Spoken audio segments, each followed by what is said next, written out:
What's up, dude? Welcome to Arizona. I love it. You sold on Arizona now? You're going to move here? Yeah, pretty much. Cool. We'll get you all set up, dude. We'll start a gym. You'll get me super strong. It's going to be fantastic. No, but for real, today we did that training session and I made more progress with my hip, squat, lower back, and deadlift in one training session where we kept getting yelled at by the gym owners than I have in the last probably 3 years. So I want to dive into that, and then I want to dive into how I can progress this when you go back to Texas, inevitably and unfortunately. Yeah. Yeah. So real quick, when you got me on the table and you started assessing me, what are the things that you looked at, and then what are the things that stood out to kind of guide your decisions? So the first thing that we did, we had a conversation beforehand, and you were kind of already telling me where some of your pain is, problems, previous injuries. So that's just kind of where I kind of knew where to hunt, so to speak. So the first thing I did was I checked out John's hips and found these two little bony protrusions on his back, and they should be nice and even like this. And John's hips look like that. So they were definitely offset. So I knew he had a hip hike on one side, which can cause a lot of pain, especially to the low back. So that was the first thing I did. Then I put him on the table, and just as a recheck, you can kind of get his legs relaxed, pull him, and just see if one leg looks longer than the other. And Lo and behold, one leg was really short, one leg was really long. So we had a structure that it was wacky, right? But it's common in most folks. So we have a structural problem. Now we need a structural solution. So my whole goal was like, okay, we need to reset his hips. There's definitely a plethora of ways to do it. Lots of different practitioners have their different methodologies. But the first thing I wanted to see if John had some capabilities to do some resetting on his own. So I put him on the table, and we just kind of did like a neuromuscular reset to where he would hit some glute bridges. I'd be prying on his legs, telling him to push, hold, a lot of contract, relax methodologies of hip internal, external rotation, flexion and extension. We got some pops there, maybe some SI relief. So we were doing some manipulating in the process, which I'm sure aided. And then I was able to grab his leg, kind of tug and get a distraction. And I'm sure there was some mild discomfort, but this, oh, yeah, that feels right feeling. And then I gave him the old pow, which dropped that hip down. And then because of that, I found a secondary issue, which was John's left ankle was completely stuck. So I manipulated his ankle with an ankle manip. I did it once. We heard an audible pop, which is kind of rare. And then I did it again. Didn't feel the audible pop, but I definitely feel the joint move again. So it was like a nice double whammy for him. Do you want to talk about that experience? Yeah, no, I mean, when I got on the table, the things you checked was my hip external rotation, which I felt pain in the front of my hip when you did that. Mm-hmm. After doing the release, the SI joint release, immediate kind of not complete relief, but reduction of those symptoms, I would say. And then when you did the ankle, it was like almost immediate relief. When you popped it twice, and I could feel like range of motion opened up immediately, which you talked about. I've had a couple of sprained ankles, rolled ankles, ankle injuries, spent years in boots. You talked about it. You see a lot of guys in the military that have that ankle tightness. Is just wearing boots, rucking, kind of the thing that leads to that? Yeah, I just call it boot life, and everyone in the military has to wear boots for an extended period of time. And the boot doesn't allow the ankle to move freely. So what you just see over time, if you've done some years in the military, is just a natural decreased range of motion in the ankle. And usually what happens is the body will find a way to keep executing, and that we usually see like low back take some of the load because the ankle can't hold that demand, so to speak. So a way to combat that is anytime you're doing like a warm up when you get into the weight room, just take your shoes off really quick. Do a barefoot warm up, even your dynamic warm up like on the turf. Clearly you'll pop your shoe up if you're doing a banded distraction like a joint mob with the band. But I always kind of encourage a nice barefoot warm up. And then anytime you're going to add like speed jumping, like once you're actually getting into the workout, you put your shoes back on. So that's just one easy way of like, hey, 4 or 5 times a week, like I'm moving barefoot, I'm giving some relief. That came about as I dealt with a lot of basketball players, and they would just live in ankle braces. Even when they came into the weight room, like after the practice, they'd be in ankle braces. And I was like, well, no wonder this whole structure is weak. Your tibs, your fibs, like everything is just like on lockdown 24/7. I was like, we're getting these things off. I was like, as soon as you get in this weight room, you're taking them ankle braces off. And while their shoes are already off, I was like, you know what? Let's just start warming up without your shoes on. Yeah. And they were like, Coach, what? Yeah, so that's where that comes from. Then the next thing we started going into was you tested my hamstring initially, and range of motion was about like 45 to 47 degrees. And then I was explaining to you, hey, most people think of range of motion or your flexibility in the lens of tissue. I have really tight tissue, therefore I don't have good range of motion. And although that is true, that's like one of 3 ways. The second way to look through it is through the neurological lens, the nervous system. So if I can manipulate the nervous system, I can give him more range of motion. And then the third way, which ultimately influenced the nervous system, is looking at range of motion through a lymphatic pathway. So I just wanted to show John some cool stuff. So I laid him on the table. I found where his belly button was, and I started doing small circular palpations around the organs in his belly because there's a lot of lymph there. And I found a particular spot, a really hot spot, and I would just rub. And it went from laughing, tickling to like, oh, this kind of hurts. Yeah. Now it's real. Right. Yeah. So I was just kind of, the lymphatic system is kind of like a sewer system. It's necessary. And sometimes that system gets clogged up. It's the best way I can explain it. So I was kind of just unclogging that sewer system. So I worked on him for like maybe a minute, 90 seconds, just some moderate rubbing on those discomfortable areas.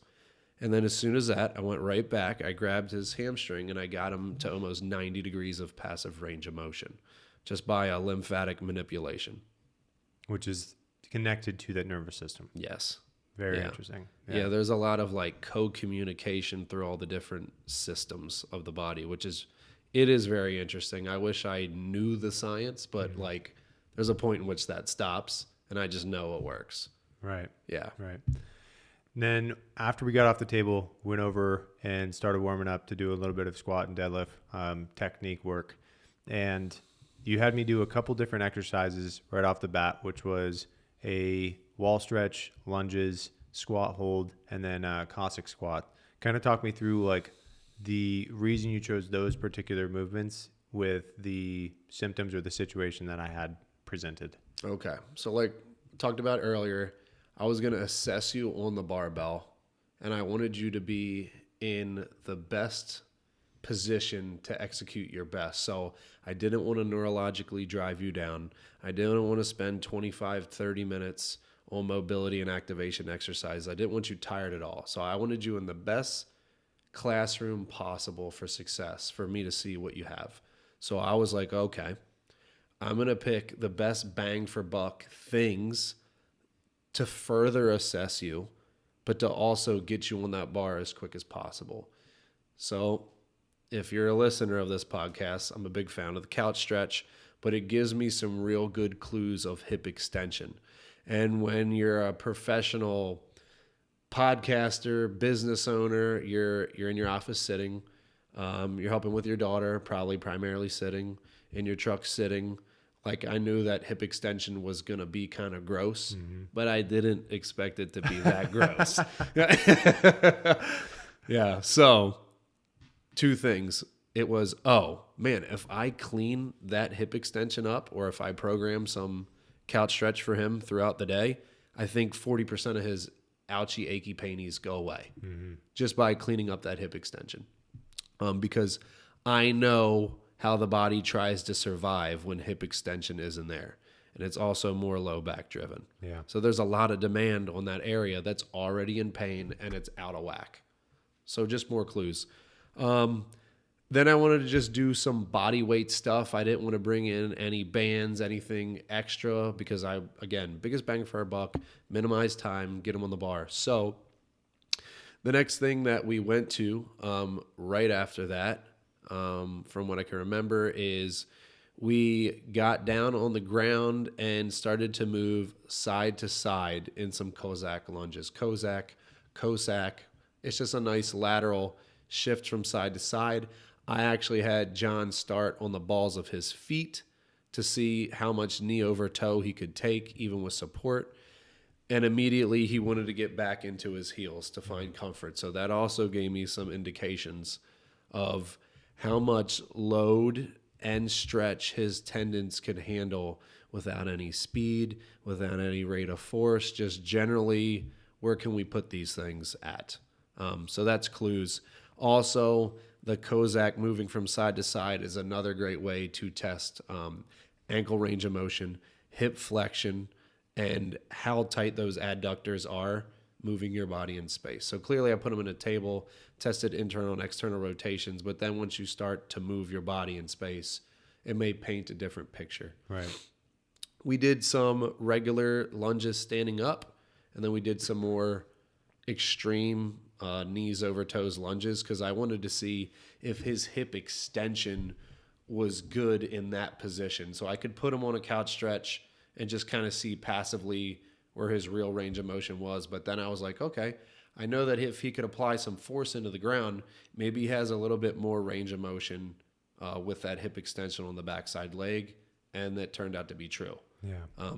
So that tends to be, that's neurological, like displacement. Your nervous system just wasn't ready to express that hip extension on that couch stretch, because I put you on a wall so you couldn't hide from your ankle. So if you're hearing this, if you tend to do couch stretch up against a bench, you're missing a key component. Get up against a wall so that ankle and all that front side tib and fib can get involved. Mm-hmm. Yeah, that was something that I have been doing, the couch stretch, but not like a full couch stretch up against the wall, and missing some of that extension and obviously mobility with it. So real quick, before we dive into the lifting portion of it, we've talked about me specifically with the lack of extension, lack of hip external rotation. If someone's listening to this and they're like, damn, I sit down all the time, I wonder if my problem with my lower back is that extension. What are some things that they can check on their own and be like, this is super tight. This is, something that maybe I kind of have a similar issue as John does, maybe tight hip flexors, whatever. There's a couple ways. So the first way I would say is, do you have any aches and pains just doing a body weight squat? And if you have pinching on the front of your hip, yes. Yeah, that's usually the first thing, like, oh yeah, I get a little bit of something on the front side of the hip. You can get into more measurable tests. So clearly you can I get into that couch stretch position, yes or no? Or I could lay flat down on the side of my bed, holding one leg and seeing if the opposing leg can get into extension as it falls off the side of the bed. For external rotation, there's something called a Faber test, and that's where you're laying on your back. You put one leg in external rotation because it's slouched over the other straight leg, and you just see the distance between the floor and the outside of the leg, and you can switch it over to the other side, and usually 9 times out of 10 you'll have this close to the floor on one side and this close to the floor on the other side, and that's just like, whoa, that hip on that side is off. But some easy ones, you could sit in a chair and just work internal and external rotation in the chair. And if you feel like you need to move your body to achieve the position, it's already short and stuck. Right. Yeah. Cool. Then we're gonna dive into how we're gonna fix that long term in just a minute. But After this, we got under the bar, started squatting with just an empty bar before throwing some weight on. And you had me squat on a line pretty much right away. What did you see with those initial squats? So I noticed that his stance was like canny quarter shifted. And that's just due to, that's where John feels like he was square, because I thought I was. Yeah. Prior to that, like, you're just offset. Right. So in order to counterbalance, you have to manipulate your center of gravity just slightly for that miss that you were missing in your hips. Mm-hmm. So that was square for you. Yeah, but it wasn't anymore. If you would have asked me, I would have been like, I swear, I'm square. I should have took a picture. And I was like, you see that line right there? I need you to put both of your toes on that line. Yep. Which probably felt awkward because you were now in the right position, which even tomorrow, it's going to feel awkward. Mm-hmm. So you're going to have to, like, if you don't have a line, take some chalk or take a piece of tape and draw yourself a line. And that way you can stick with it for the next, like, 3 or 4 weeks. And then you can take it away. Yeah. So that was the big glaring one off the rip. The second one is John really likes to adopt a super wide stance. You were in your regular sneakers. I was like, hey, man, we got to get your heels elevated long term. And you said you had some lifters, so that's great. But with the wide stance, there was also some caving of that left ankle that I had just fixed. And then a light bulb went off into my head. I was like, okay, we're missing internal rotation on that side. And it's because his external rotators are jacked up tight. Super short, pissed off. You cannot activate them. It doesn't matter how many activation exercises you try to do. They're just stuck in the mud. Mm-hmm. And because of that, you still had to find the range. So that ankle caved in for you. So I talked about, hey, is your TFL really tight? Check, yeah. Got some IT band pain issues going on? Yeah. So that was just more cues. Essentially just reaffirming that I had targeted the culprit of the problem. Right. Probably the culprit of the low back pain.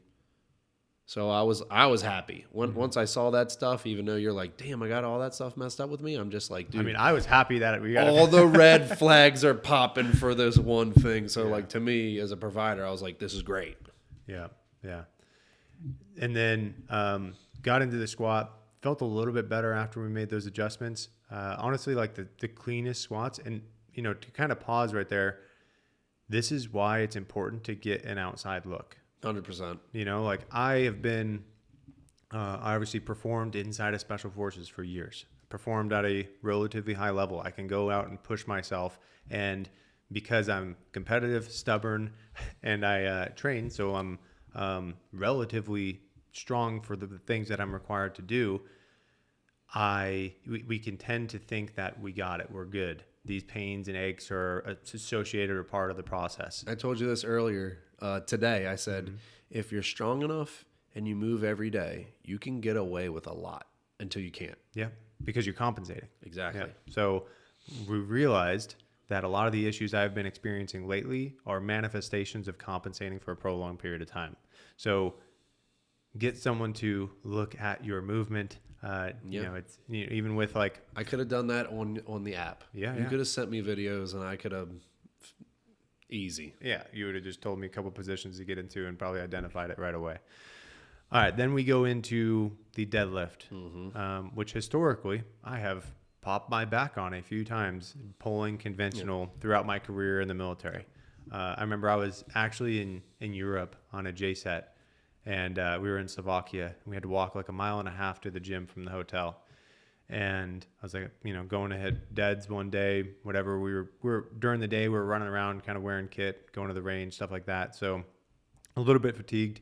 I go to the gym that day across town, and I go to deadlift. And warming up, I set the weight down. And like, as I'm going down, I feel my back pop. Mm-hmm. And I like could not even change clothes in the gym, and I had to hobble, like barely able to walk the mile and a half. Dude, like my leg, it was completely almost like numb, burning pain, and hobbled the 1.5 miles from the gym to the hotel, and then ended up going and, because I'm stubborn, went through the rest of the deployment wearing kit every day, doing CQB, kind of just popping freaking muscle relaxers and pain pills and getting through it.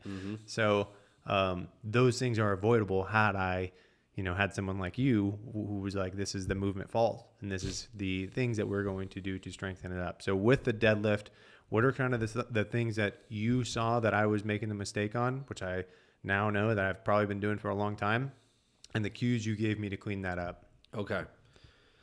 Again, this is why having a coach is huge. I've seen a lot of deadlifting over a long time. So John already, without any pain, already fits into a certain category even before I saw him deadlift. He's, I'm guessing, about 6 foot or above. 5'11". Yeah, Close, it's that 6 foot to me, dude. Same. On a football roster, you're 6'1". Yeah, in cleats, I'm 6'1". 6 foot. He's got some boot life issues, so ankle range of motion is off. I already knew how he was going to locomote the bar. I already knew that he was probably very back extension heavy, trying to access most of putting force into the ground, unfortunately, through his back. So John went up to the bar, just an empty bar, and when he picked it up, what I saw was when he locked it out, his knees were soft, which means his knees were truly not completely in extension. They were still flexed a little bit. And because of that, I then knew that his weight was on his heels. So if I came by with my hand and I went like that, you'd probably fall backwards. As a byproduct of that position, I know that he was probably like, his rib boobs were probably poking out a little bit. And if I were to punch him in the stomach, he'd be like, oh! So he wasn't braced like a dead bug. So then I started, okay, if I clean up some of the tension in his body, we can get rid of all this, and I won't even tell him about anything I just learned because I didn't. The only thing I told you, I heard it for the first time. Yeah. So I told John, hey, I want you to put the weight on the middle of your foot. He was able to do that until he got to the top. And then I was like, oh, this guy's lifted a lot in his life because he's just going back to what he knows. At the very last part where he thinks the lift is over, which is like the most important part of the lift for me is the start and the finish. So we started hammering that out until he felt, I told him, I was like, hey man, you got to like flex your quads at the top and feel those knees extend. And I think that helped. Yeah. So when we were ready to put some weight on the bar, I knew because of how he lifted, he was lacking that push through the floor. So essentially his quads wouldn't work once the bar got to right about below his knees. So I made him pause there for a while. And immediately you were not comfortable with that. Right. Yeah. Which is, to me, it to kind of go back, you and I talked about the power clean versus the deadlift. And historically, I've been able to power clean without pain. I love the power clean. But every time I deadlift, I have pain. So when I was in that position, I'm used to, like, if I'm going to power clean, I'm being explosive up and not pausing in that position, which I think is more of a compromised position. So when I first got into that position, I was a little bit like skeptical, like, okay, am I about to pop my back out? Your whole body language was going, oh shit, oh shit, oh shit, oh shit. Yeah. But it was good. And after that, with the cues, I had felt like that was the best I have felt deadlifting in years. And what cues did you give me for that like static position that helped me clean it up and kind of maintain that neutral spine and then engage properly? So one was weight on the middle of the foot. Keep the bar close. You thought it was close, but I was like, you know what? Just touch the bar to your legs while we're pausing. And then that turned your lats on. 100%. And the lat connection made your low back go poof. Mm-hmm. So just that, I didn't even have to cue your low back or the brace at that point. And then I said, squeeze your butt. And then your whole body was like, boop. And I was like, this is good. And I was like, yeah, just keep hanging out.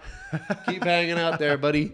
Because from Olympic weightlifting is like, what's your weakest position? Oh, we're just going to camp out there until you get really strong there. And it will increase your bar economy.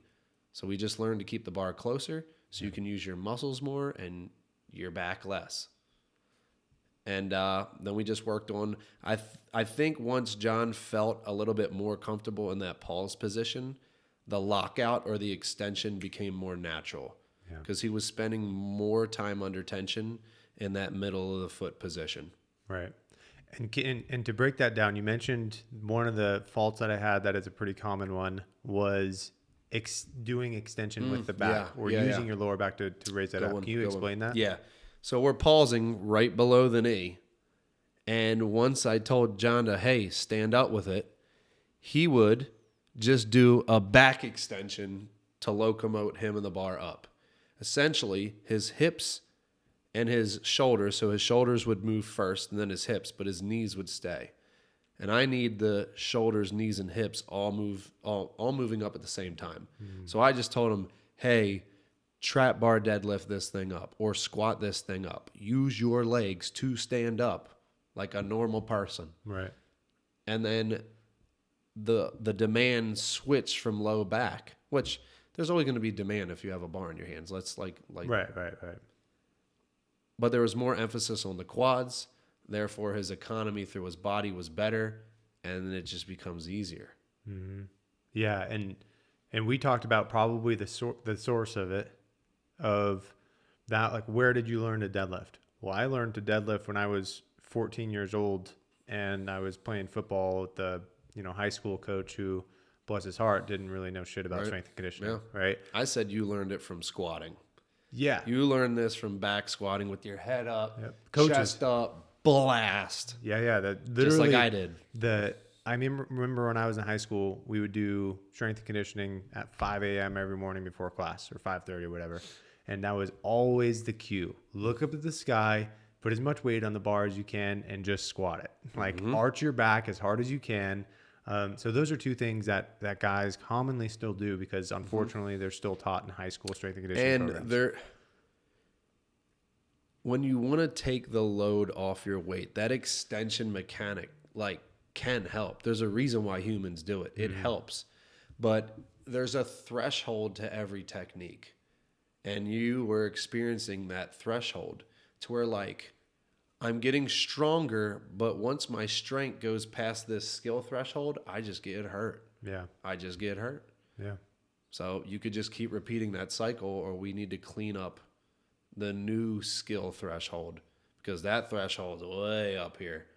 Yeah, which has historically been the case. I'll get hurt.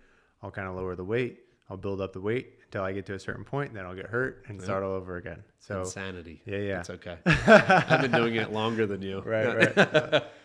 Cool. So kind of worked on the deadlift. And one more thing I want to add to that is one of the reasons why I have kind of used that cue of extending the back is the idea of not having your hips start the movement or hips go up independently or the first thing to go up. So I overcompensated with it by focusing on that extension instead of keeping that consistent torso angle throughout the entirety of the movement. So two things before we actually dive into the plan to kind of overcome this plateau and build some elite level strength, or at least be able to lift without pain. Is we went back to the house later on. Oh yeah. Yeah. And you did three main things. The second one being super freaking cool. Never seen that in my life. But you started with the psoas release. What did you feel? What were kind of the things that you were looking to accomplish? Yeah. So the psoas works in two ways for me. It works like an anchor beam. So if you imagine like an internet tower and it has all those wire beams that are attached side to side to help stabilize it, to me that's your spine, and the beams off the side are your psoas. They are literally anchored to the side of your spine. So anyone with like a ouchy spine, like, oh, my back, the first place I usually look is the psoas. And since we sit down so much and hip flexion isn't there, I was like, oh, the load and the demand is on the psoas. So that's how it's all connected that way. And then they also work in hip flexion because it attaches to the hip flexor. So there's two schools of thought. Open up hip flexion, but then also, open up hip extension, but then get hip flexion really strong. And that's a different chapter for you right now, but we will strengthen your hip flexion for sure. I knew that his pain side was probably going to be pissed off, and his non-pain side would probably be okay, but still assessed them both. It's kind of like a trust fall situation when you're working on someone's psoas, because essentially I'm going into him wrist deep. Pretty much, yeah. And I'm feeling for that area, and then I'm going to manipulate it by some pushes, some tacking, some cross-frictional and with fiber type of maneuvers, so to speak. Immediately, as soon as I hit John Psoas, it was alarming for him. But as I spent time on it, as he started to relax more, I would start to go over it, and it didn't have kind of like that guitar string feeling or frozen garden hose experience. Yeah. Which was interesting. John responds really, really well to manual therapy, and not everyone does, because their nervous systems aren't acceptable to it. So it was a couple of things. It was like, okay, I just need to turn some dials on John. I don't need to flip a switch off or on. If you're that kind of person that doesn't like to be touched, you might want to consider like a really nice hot shower or a nice long walk, anything therapeutic to kind of rev your system down. If you're going to go see a manual therapist, you might want to pop 800 millis of magnesium or anything else that could calm that nervous system down. So there are people like that. I was expecting you to be that guy, just saying. Really? Yeah. The thing that and I don't know if this helps with it, I'm sure it does with just being able to focus and calm your nervous system down, is like when you would find a spot, and especially with the glute min, which we're going to get to in just a sec, and you would dig into it, I would have like an initial shock of pain. And then I would like really just focus on my breathing and just like try to relax my body as much as possible. Not just that particular muscle, but like try to let everything, just let it go. Yep. Just let it go. And when I did that, is like, then, 15, 20 seconds after, you'd be like, okay, it's loosening up. And I think it was just, your body trying to tense up. So, and this is something that I do when I'm doing manual therapy on my own with like a lacrosse ball, or I'm rolling out. I'll search for those spots, and then I'll just try to relax my whole body into it. Just relax, because that's the point of it. We don't need to be super tense, right? Do you think that's an actual strategy to it? And yeah, okay, yeah, absolutely. Like if you're creating tension somewhere in the body, to me that has to be, you're not fully relaxing. Mm-hmm. So like that nervous system is still kicked on. Maybe it's in first or second gear, but if it was off, like less time on the table. Yeah. Maybe less. Which was less why pain I did it. You're in. I want to get through this as fast as possible. Yeah. I got to relax. Yeah. So the second thing we did was something called RPR, Reflexive Performance Reset, and it's been around for a long time. It's been packaged to like strength coach and providers probably within the last 8 years, and that's just based off of like meridian line technology. So acupuncture, and it's just rubbing those areas. So the big one for John was that I wanted his glutes to fire like they've never fired before. And there's some areas on the skull and the back of the head here that I just rubbed. And then there's these pressure points right under here where like your mandible does an L. And I would rub underneath there and there, which if you do it to yourself, no problem. When someone does it to you, yeah, that shit hurt. It hurts. So those were the areas I rubbed. Before I rubbed him, I did a glute strength test. So I put John on his belly in a prone position.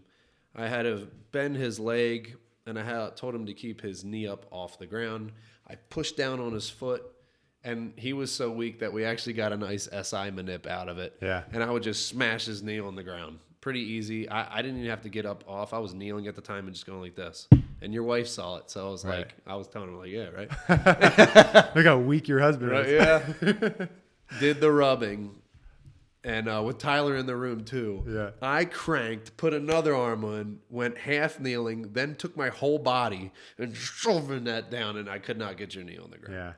Yeah. Yeah. Felt way. I mean, it just felt way stronger. Invincible. Yeah, I'm gonna do that every single squat day now.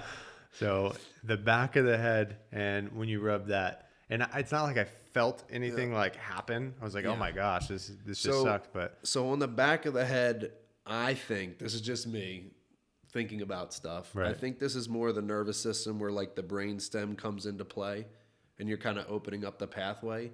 I know there's a ton of lymph here, here, and throughout this jawline. So I'm thinking maybe this lymph communicates with the glutes, kind of like the belly lymph communicates with the hammies. I don't know, but I do know there's a lot of lymph nodes there. it's, the thing that always fascinates me is the deeper you go into the different connections in the body, the more you find. Yeah. And it's insane how intricate our bodies are. Mm-hmm. And, I think a lot of times in the West, especially with like Western medicine, Western philosophy, Western way of thinking, we think it's all just, black and white. The body does this or the body does that. I think the thing that the, Eastern Russian bloc Soviet strength coaches did well is thinking about the body and how different things connect a little bit. Yes. And all the different systems. A little bit more free flowing. Like it's not as rigid as black and white. So it's cool to kind of experience that firsthand and be like, okay, like the lymphatic stimulation type of stuff like actually works. It's not just, it's not voodoo. Not voodoo. Well, it's some type of magic, but. And then the last thing we did was John's glute min, which is one of the external rotators that was just completely beef jerky, almost as hard as this table. I kid you not. And essentially, it doesn't matter how many activation exercises you would ever do. Mm-hmm. That thing is just wound up and it's not responsive. It was probably really pissed off at one point, but now it's just like, we don't do this no more. So I had to go in there with the old elbow of justice. Yeah. and pretty much just peck and hunt, search and feel for like some serious tension. And oh boy, did I find it. Mm-hmm. And that was probably a lot of pain for you. Very, yeah. A lot of pain, a lot of pain.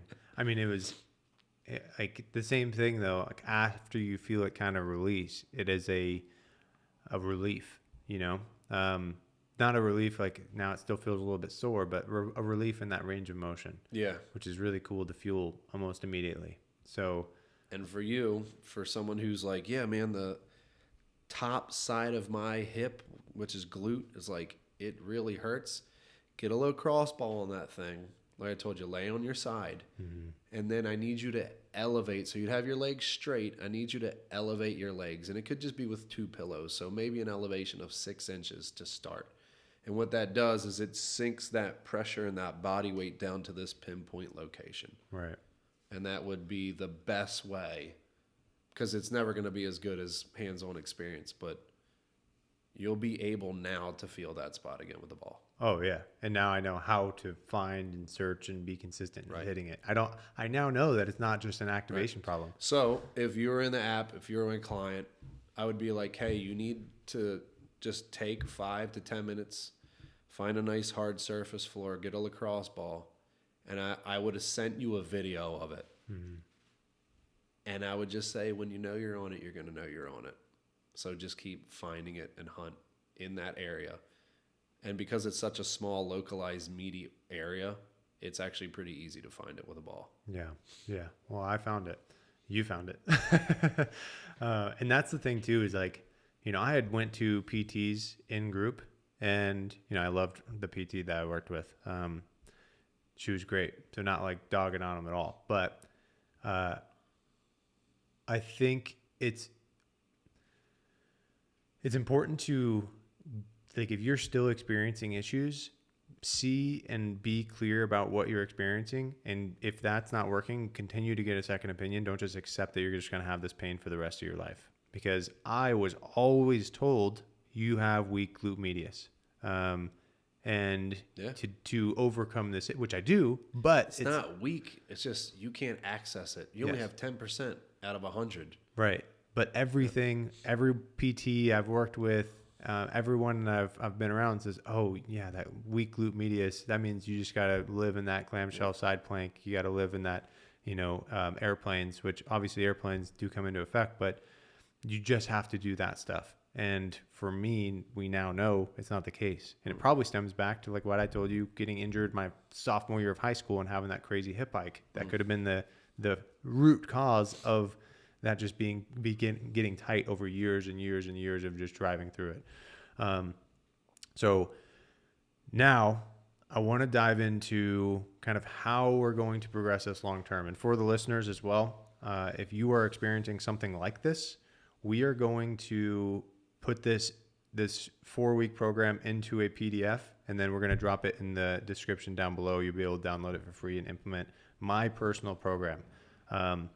But let's go ahead and dive into that. We'll go over kind of the things that I need to focus most. We'll dive into rough weekly structure, and then we'll look at progression with the strength movements. Okay, so the first thing we need to identify is, what are John's goals? So what are you training for? I am training for a similar test of the GBRS PT test and also rucking capacity. We're going to be hosting some pop-up ruck events where we do like a 12, 15-mile ruck. So to cover the standards that I'm looking to achieve inside of the GBRS standards is a broad jump, which is my height plus 24 inches. Got that. I can jump. Pull-ups, 20, got that. Bench press, your body weight for 20 reps. A little bit short on that. Got to progress that up a little bit. Deadlift, 2 times your body weight. That is a trap bar deadlift. And then farmer's carry, your body weight for 200 feet. Got that. And then 800-meter run in a sub 245. I'm probably about a 2:55 3-minute right now. So need to clean that up a little bit, which that hip extension, I assume, is going to unlock quite a bit of speed. And then what's the max weight on your ruck for these events? And what's the max distance you'd like to travel? Yeah. If you've given me targets. We're going to be keeping the events pretty light. They're going to be like 25 pounds, 15 miles. But I like to hunt. And usually when I'm hunting, I'm carrying about 35, 40 pounds. Right. But those days I'm moving low and slow, usually 8 to 10 miles. So okay. Let's say max weight, 40 pounds for 12 miles. Okay, perfect. So there's a couple of things I'm going to take into consideration. 1 is John's goals. 2 is John's physical situation he's got going on. And then 3, John's, we could call it personal life. He sits a lot. He's in all this deep hip flexion all the time, and I know that's affecting him. So I like to start from personal and work back to the goal. So over here on the personal side, I think we can clean up John's hydration quite a bit. Mm-hmm. I think we can bring more electrolytes to the table after hanging out with you for a day. And I think there's some mobility stuff we can do throughout the day because you have that available to you. So I think maybe every day I'm going to give you these markers to hit. Accumulate 4 minutes in a couch stretch. Now, does that mean week 1, day 1, John tries to do a 4-minute long couch stretch? Hell no, because he's going to wreck himself doing that. But it could be, I got 1 minute this morning. I've got 1 minute when I take another break during the day, and he just stacks up 4 minutes per side. Easy day. I'm also going to pair that with an elevated pigeon stretch because I need those hips, especially those external rotators, to be more mobile again. So that'll be like your kind of homework. Mm-hmm. Yep.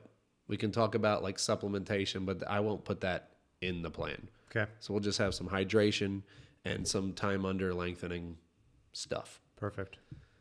Then we're going to go to John's situations with his back, i.e. what you got going on. Right.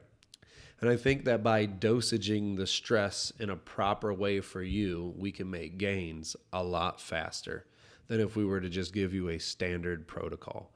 And I think you're going to respond really, really well to, on Monday, we're going to do some hinge work. So we're going to be practicing some deadlifts, some single leg work. We might even get some carries and some pull-ups in. So things that are affecting the posterior chain, with the main emphasis being on the hinge. Then we would bleed into a zone 2 run for you, just to stack time on your feet.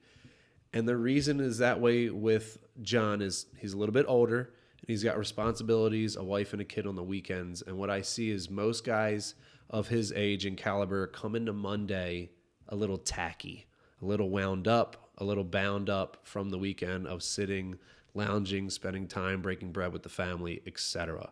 So that whole Monday session is about ungluing him, getting him primed for the rest of the week, and trying to work on his weakest area when his nervous system is going to be at 100%.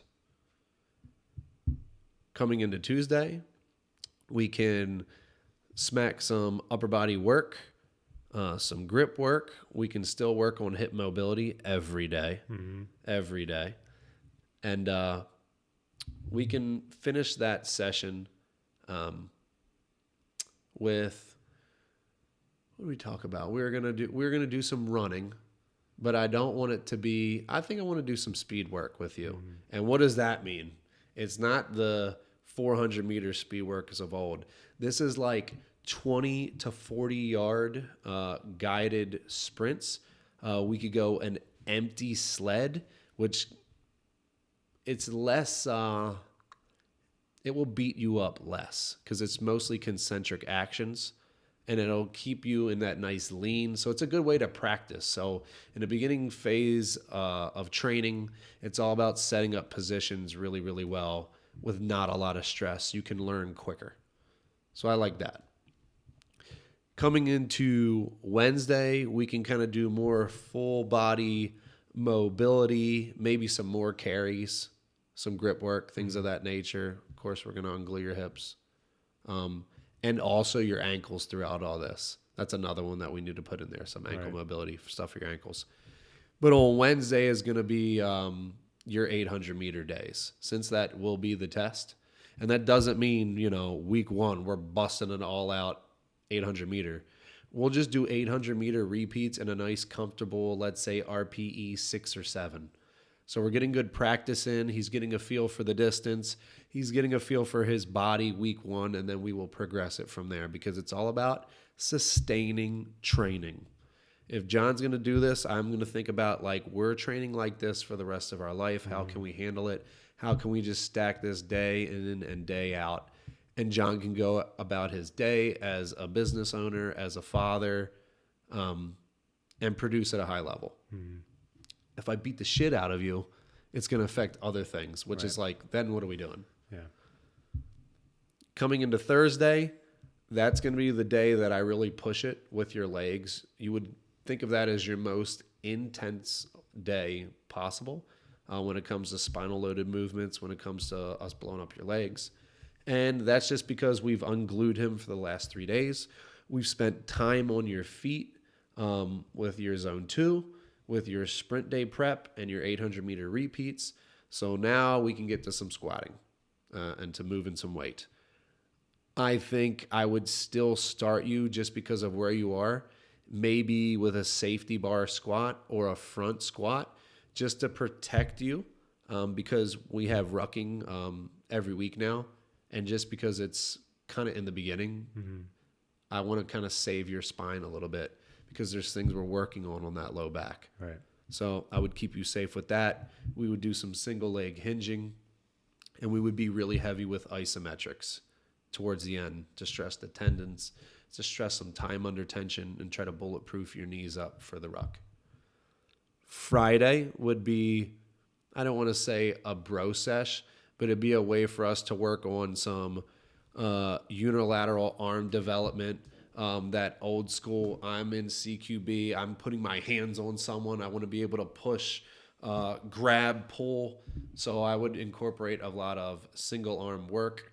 We would definitely be pretty extensive with the forearms, the upper back, and probably a lot of trunk flexion and rotation. Cool. Which will be a nice flavor for you. And it's to really not tax your body because you're still recovering from the session before. And I want you to come into your ruck Saturday feeling like you don't even need to warm up. Like I've just unglued, ungreased. We're heading into the ruck. I can put my kit on after an easy little warm up and then just head into your ruck. Love it. So we ruck on Saturday. Awesome. That is, love that. Cool. Yeah, I really like that. So on Monday, that's the hinge focus day, correct? Yeah. Hinge focus day, Monday, squat day, Thursday, ruck day, Saturday, run, and So you see the time in between those 3 days that stress you out. That's what I'm identifying. Monday, Thursday, so there's those gaps. And it's Monday is the hinge. Wednesday is the highest intensity run. Correct. So you're going to have that day, 2 days to recover between that. But it's high intensity run at a controlled effort. Yeah. Minimum to low to moderate volume. Yep. That means I'm not going to be crushed leg wise Thursday, and then have Friday, so I can ruck Saturday. Yep. And on that Wednesday, I'd probably give you like a 1-to-1 work to rest ratio. So if you're peeling off like 1315 or 1330 800s, as in just like we're coasting RPE 6, I'd be like, dude, rest for 3 minutes. Be fresh again. Hit it again. Can you repeat that 3 or 4 times? If you can, great. We've now graduated, and next week we can progress the speed. We can progress volume, which I don't want to do with you. But for some folks, we could be able to do that for them. Yeah. And you meant 3:15. You're talking about the time for the 800 meter. Yeah. Okay. Yeah. Cool.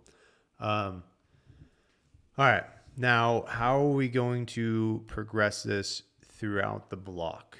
What are the things that you would instruct me to emphasize, to look at, and to increase or manipulate intensity-wise throughout the duration of that first 4 weeks? So I think because we're learning literally new positions. They're old lifts, but they're new positions for you. I think time under tension is your key indicator of intensity in this program. So I would kind of give you a range that could be an RPE range, or for you, since we've worked together, I could actually give you a load range.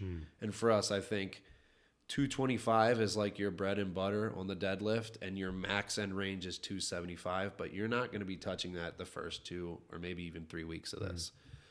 I would give you pauses on all of your lifts, including the squats, and I'm not going to stack up a bunch of volume per set because I want really high quality practice, but I can build volume by cranking up the sets.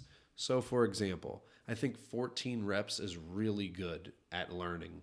So I might give you 7 doubles, but it might be a 4-second pause below the knee on each one. So that's 8 Mississippis in your pause. That's maybe 10 whole complete seconds in one set. That's a long time. So you're going to build time under tension. So you're going to be learning that skill, but you're going to learn you're going to get a ton of isometric benefits. Like your back's going to blow up from all those contractions. Like you're going to have the ability to put on some size and bulletproof that thing out for your ruck, and vice versa with the squat. I'm going to start you with a nice tempo and a pause, and we're going to restore that knee over toe like ability. Because on those Cossacks, you were like, oh, dude, I don't want to go there. So we're going to go there with load and bring that range of motion back into the fold. Love that. Yeah. So it'll be an RPE load-based range training. Throughout the block. Throughout the block, we will stay in that range throughout 4 to 6 weeks. We will never leave that range, but I will be dosing the volume and the stress different from week to week via the sets. Yeah. I think this is an important point too, is I love it. And when I was younger, if a strength coach were to tell me, hey, we need to reduce the weight that we're going to be moving, reduce the intensity of these sessions.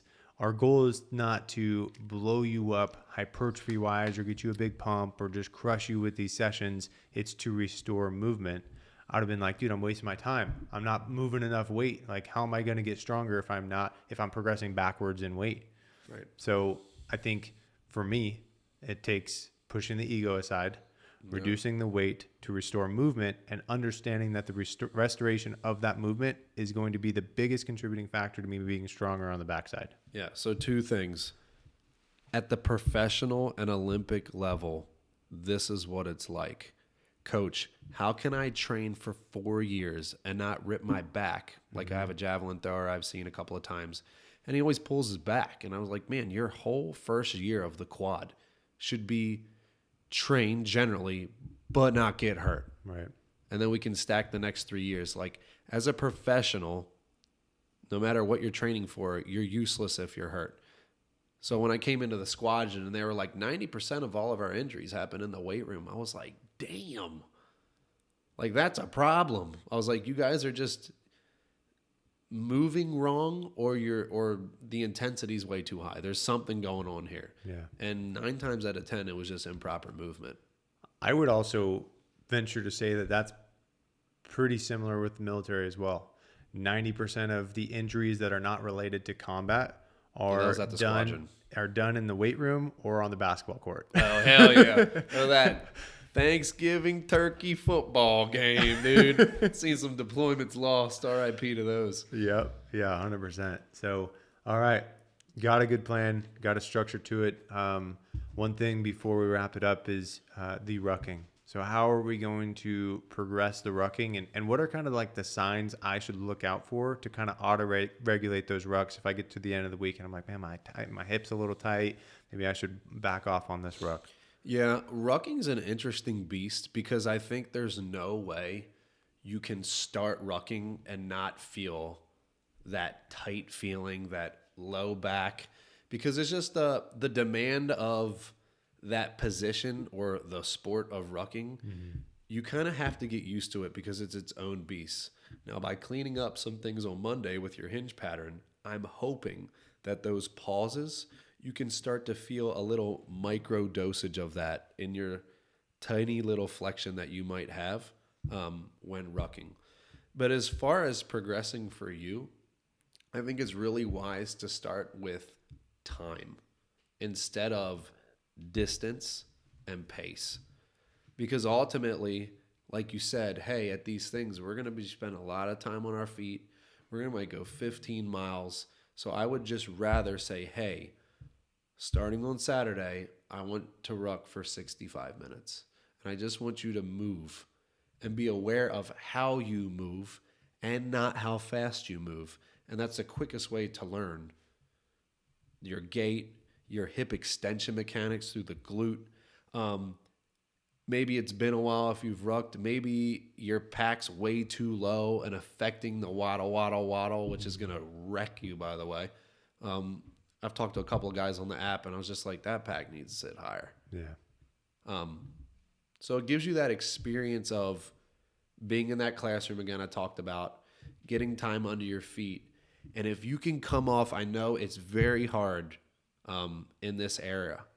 If you could come off of a session to where like, man, that wasn't so bad, the confidence that you can carry into the next week to attack it is better. Now, on the flip side of that, if you come off of that, you're like, man, that was easy. You come around and then you see, oh man, coach only added 15 or 20 minutes to week 2. I'm going to add some more weight because that was so easy. Right. And then by week 5, you're blown up and, oh, I wonder why. So it's that professional attitude of my job is to be able to ruck every Saturday. And if it's easy, good. Mm-hmm. Let it be easy. Because eventually I know at one point it won't be easy. But if you stack a bunch of easies, just all these great deposits in the bank, when I tell you to do something mild, you know what you're going to say? Coach, that was easy. And then I'm going to be like, look at this. This was not supposed to be easy. It means we built capacity, right. We built robustness, and like you are confident between the ears now, which is awesome. But we can't do that if you're trying to shoot it to the moon every other week. I'm sticking to the plan. Not shooting nothing to the moon. Real quick, you talked about the detrimental effects of carrying the weight low. Can we cover that real quick for the guys that are training for rucking? Because that's a common one. Never on purpose. Yeah. I have in Afghanistan, I actually went out on a mission, and I was carrying a shit ton of mortars. We brought like 60, 70 mortars out with us, and it was a half helicopter infill. So I had this pack, which was like a mystery ranch pack. We were doing like a 2-day remain over day. And I didn't want to load it with a bunch of stuff or filler material that I was not going to use that was going to add a bunch of weight. So I kept my pack pretty spare, brought some food, brought some water, bunch of grenades, bunch of mortars, I was carrying the Mark 48, so I had some 7.62 in there, and all my weight was super low on top of my kit. And we walked around the village clearing it for 6 hours that night when we got in there, and my back was wrecked. 6 hours. Yeah. That's what I'm talking about as your practical application. I need to be able to move for 6 hours. So, a couple of things. Center of gravity, center of mass, and load displacement. All those things kind of come into play here when we start to talk about the displacement or where that pack sits. So when the pack is in the sweet spot, you have the most optimal hip extension through the glute as you could have when you're rucking. Does it look like a sprinter? No, but it's optimal. And when you feel it for the first time, it almost feels unnatural because you're just not used to moving that way with so much hip extension. But it keeps you bulletproofed up if you could do it and you practice this skill and you learn to hold on to it for a long time. When you pull the weight down, it's going to change that center of gravity, center of mass displacement. So when you bring your hips into extension, that load's going to move even more forward, and you literally can't do that anymore. So as a compensation, you start to create lateral displacement to be able to move at the same pace you once did when the pack was higher. So now you have more demand on QL stabilizers. You might have way more demand on your quads than you might not think of. And then you start doing all this weird crap with your upper shoulders to try to counterbalance what's down really low. So it's like this weird trifecta of all this stimulus being sent to you, and it's a world of suck. So simple fix, get it up high, Get and close up to your high. shoulder blades. Yep. Yeah, sweet. Well, I think we got a good plan. So we'll write it up, and kind of like I told the guys listening, we'll put it in the description. They can download that for free. But I'm looking forward to getting this. Yeah, me too. Yeah. I'm ready to see the results. I'm going to send you videos of the deadlift, the squat, and that hip mobility over the next couple of weeks, and we'll continue building out. But really appreciate you, man. Like I said, seriously, today was the most progress I have made with this sticking issue I've had in 1 hour, or more progress in 1 hour than I've done in the last 3 years with it. And that's seeing PTs, that's seeing an athletic trainer, like quite a bit of stuff. So really appreciate your insights, man. Cool. Thank you.